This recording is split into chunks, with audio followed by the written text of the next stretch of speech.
کہ اس میں کن کن مراحل سے ہو کر آپ نے دین کے غلبے کا جو فرض منصبی آپ کے حوالے کیا گیا تھا اس کی تکمیل فرمائی۔ تو اس میں یوں سمجھیے کہ ایک مرحلہ تھا جو مکے میں طے ہو گیا، اور اصل میں 4 مرحلے تھے: دعوت، تنظیم، تربیت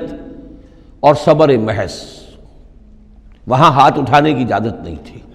ہم پڑھ آئے ہیں، سورہ نساء میں آ چکا ہے کہ اس وقت حکم تھا کفو ایدیکم، اپنے ہاتھ بندھے رکھو، تمہارے چاہے ٹکڑے اڑا دیے جائیں، تمہیں زندہ جلا دیا جائے، تم کوئی انتقامی کارروائی تو دور کی رہی، مدافعانہ کارروائی بھی نہیں کرو گے۔ No raising of hands even in self defence. یہ 4 مراحل تھے جو چلتے رہے تاں آ کے ایک طرف تو حضور کے پاس جانثاروں کی ایک جماعت تیار ہو گئی جو سرد و گرم چشیدہ تھے، ہر طرح کے حالات میں سے گزر چکے تھے، سختیاں جھیل چکے تھے، قربانیاں دے چکے تھے، ان کے اخلاص مع اللہ میں کسی شک و شبے کی گنجائش نہیں تھی، ان کے دل جو ہیں خالص ہو چکے تھے اللہ کے لیے۔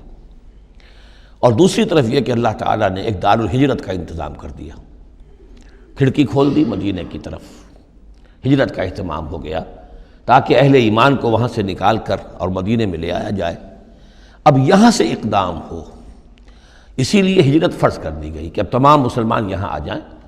ظاہر بات ہے کہ ہجرت جو ہے وہ فلائٹ نہیں تھی، وہ کوئی فرار نہیں تھا، بھاگ کر جان بچانا نہیں تھا۔ مغربی مورخین تو اسی نام سے اس کو یاد کرتے ہیں۔ وہ تو اصل میں یہ تھا کہ ایک جگہ اگر اس کام کے لیے موضوع نہیں ہے تو کوئی اور بیس، آلٹرنیٹ بیس اگر مل جائے تو وہاں سے اپنا آفینسو جو ہے، آخری فیصلہ کن اقدام جو ہے وہاں سے لانچ کیا جائے۔ لہذا مدینہ میں آ کر حضور نے صلی اللہ علیہ وسلم صرف 6 مہینے لیے ہیں انٹرنل کنسالیڈیشن، کہ اب آپ آئے ہیں، نئے آئے ہیں، مہاجرین نئے آئے ہیں، تو ایک تو یہ کہ ان 6 مہینے میں آپ نے مسجد نبوی تعمیر کر لی، مرکز بن گیا، گورنمنٹ ہاؤس بھی ہو گیا یہ، اور پارلیمنٹ ہاؤس بھی ہو گیا، دارالندوہ بھی ہو گیا، دارالعلوم بھی ہو گیا، خانقاہ بھی ہو گئی، عبادت گاہ بھی ہو گئی، مرکز ہو گیا۔ ثانیاً آپ نے انصار اور مہاجرین کے اندر مواخات کرا دی، ایک انصاری ایک مہاجر بھائی بنا دیا۔ تیسرے یہ کہ آپ نے بہت بڑا کام یہ کیا کہ جو یہود کے قبیلے وہاں آباد تھے ان کو آپ نے ان کے ساتھ ایک معاہدہ کر لیا، جوائنٹ ڈیفنس آف مدینہ، میثاق مدینہ، مدینہ کی ایک مدافعت جو ہوگی وہ مشترک ہوگی۔ کوئی بھی حملہ آور آئے گا باہر سے تو مل کر مسلمان اور یہودی اس معاملے میں ایک ملت ہوں گے اور دفاع کریں گے مدینہ کا۔ بس 6 مہینے آپ نے اس کام میں لیے۔ 7ویں مہینے سے پھر آپ نے کچھ چھوٹے چھوٹے دستے بھیجنے شروع کر دیے، چھاپہ مار دستے سمجھ لیجئے، کہ جس سے وہ جو کیروان روٹس تھے، قریش کی لائف لائن یہی تھی، ان کا تجارتی سلسلہ تھا، شام کی طرف قافلے جو جاتے تھے وہ بدر سے ہو کر گزرتے تھے، بدر کے قریب سے، اور بدر جو ہے مدینہ سے قریب تر تھا، مکے سے فاصلہ زیادہ ہے، اور جو قافلے جاتے تھے یمن کو وہ طائف سے ہو کر گزرتے تھے۔ تو آپ نے ان راستوں کے اوپر چھاپہ مار دستے بھیجنے شروع کر دیے۔ جدید اصطلاح میں اس کو یہ کہا جائے گا کہ اکنامک بلاکیڈ آف مکہ۔ 8 ایسی مہمیں غزوہ بدر سے پہلے ثابت ہیں 1.5 سال کے اندر۔ 6 مہینے آپ نے وہ لیے، 1.5 سال اور 2 سال کے بعد غزوہ بدر ہو گیا ہے۔ تو یہ 1.5 سال میں 8 مہمیں ہیں، جن میں سے 4 میں کہ حضور خود بھی بنفس نفیس شریک رہے ہیں، اس لیے وہ غزوات کہلاتے ہیں، اور 4 وہ ہیں کہ جن میں آپ نے صرف کچھ لوگوں کو بھیج دیا ہے کسی امیر کے تحت، وہ سرایا کہلاتے ہیں۔ تو یہ جو صورتحال ہوئی، اور اس میں یہ بھی ہوا کہ حضور جہاں جاتے تھے خود تو وہاں کے قبائل سے آپ معاہدے کر لیتے تھے۔ اب یا تو وہ جو قبائل جو تھے مقامی، پہلے تو وہ قریش کے حلیف تھے، اب یا تو وہ حضور کے حلیف ہو گئے، مسلمانوں کے حلیف ہو گئے، تو قریش کی طاقت کم ہوئی، مسلمانوں کی بڑھ گئی، یا یہ ہے کہ وہ نیوٹرل ہو گئے کہ ہم نہ قریش کی مدد کریں گے آپ کے خلاف، نہ آپ کی مدد کریں گے قریش کے خلاف، نیوٹرل ہو گئے۔ اس سے بھی یہ ہے کہ قریش کا جو حلقہ اثر تھا، سیاسی زون آف پولیٹیکل انفلوئنس، وہ کم ہو رہا ہے۔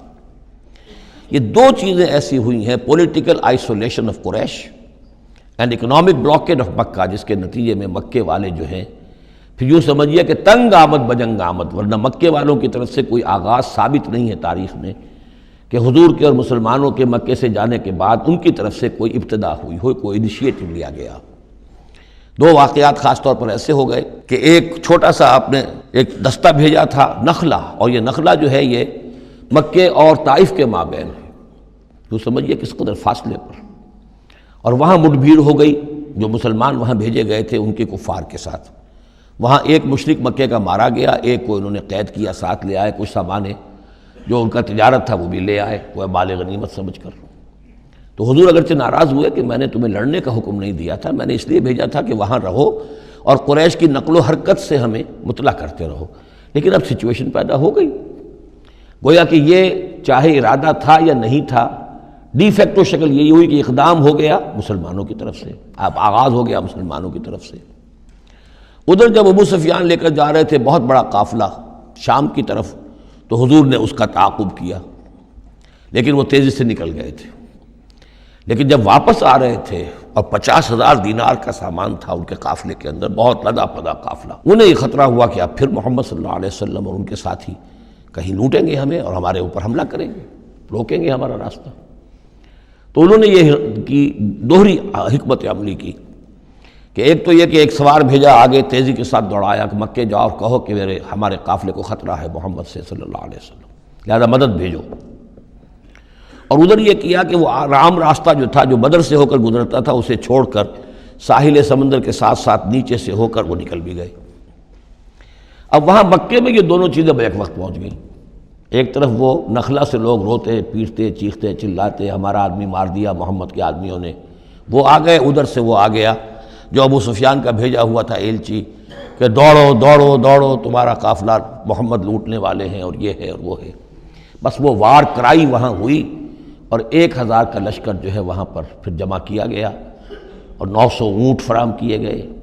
اور 100 گھوڑوں کا ایک رسالہ تیار کیا گیا اور وہ لوگ مکے سے نکل آئے۔ یہ صورتحال ادھر ہو رہی تھی۔ ادھر یہ ہے کہ حضور صلی اللہ علیہ وسلم نے مدینہ میں پہلے تو یہ فیصلہ کیا تھا کہ اب یہ قافلہ واپس آنے والا ہے تو اب اس قافلے کا تعاقب کریں، ابھی جنگ وغیرہ کا آپ کو گمان نہیں تھا، ابھی مدینہ ہی میں آپ نے یہ جو ہے اس ایسا ارادہ ظاہر کیا کہ جیسے پہلے بھی گئے تھے، جب قافلہ جا رہا تھا شام کی طرف تو تعاقب کیا تھا، ایسے جب آ رہا ہے تو اسے انٹرسیپٹ کریں۔ لہذا ایک تو مشاورت ہوئی ہے مدینہ میں، آیا چلنا چاہیے یا نہیں چلنا چاہیے، وہ میں بعد میں عرض کروں گا جب ہم آیتیں پڑھیں گے۔ پھر جب کچھ لوگ نکل آئے اور یہ نہیں سمجھا گیا تھا کہ کوئی جنگ ہونی ہے، کوئی بڑا لشکر آ رہا ہے، اس وقت تک اطلاع نہیں تھی، اسی لیے بس جو جس کے ہاتھ میں آیا، کسی کے پاس نیزہ تھا، کسی کے پاس کچھ اور تھا، تلواریں 8 تھیں، گھوڑے کل 2 تھے، وہ چل پڑے۔ چلو اس لیے کہ مسئلہ تو قافلے کا مسئلہ ہے نا، کوئی جنگ تو ہے نہیں، کوئی لشکر وشکر تو آ نہیں رہا۔ جب آپ کچھ سفر طے کر کے مقام صفرا تک پہنچ گئے تو وہاں وحی آ گئی اور آپ کو اطلاع بھی پہنچ گئی، اطلاع بھی پہنچ گئی کہ ابو جہل جو ہے 1,000 کا لشکر لے کر مکے سے چل پڑا ہے، اور وحی بھی آ گئی، اللہ نے بتا دیا کہ اے نبی اب یہ 2 شکلیں ہیں، جنوب سے مکے کی طرف سے ایک لشکر آ رہا ہے، کیل کانٹے سے لیس ہے، شمال سے قافلہ آ رہا ہے، اور میرا یہ وعدہ ہے کہ ان دونوں میں سے ایک ضرور تم کو دے دوں گا، تم کو فتح حاصل ہو جائے گی، یہ میرے اہل ایمان کو بتا دیجئے اور ذرا مشورہ کیجئے۔ تو دوسری مشاورت جو ہے وہ مدینے سے نکل کر ہوئی ہے مقام صفرا میں۔ یہ اصل میں جو چیزیں اگر سامنے نہ ہوں تو پھر یہ بہت خلجان ہوتا ہے، اور اکثر لوگوں کو، مترجمین کو اور مفسرین کو بہت خلجان رہا ہے ان آیات کے سمجھنے میں۔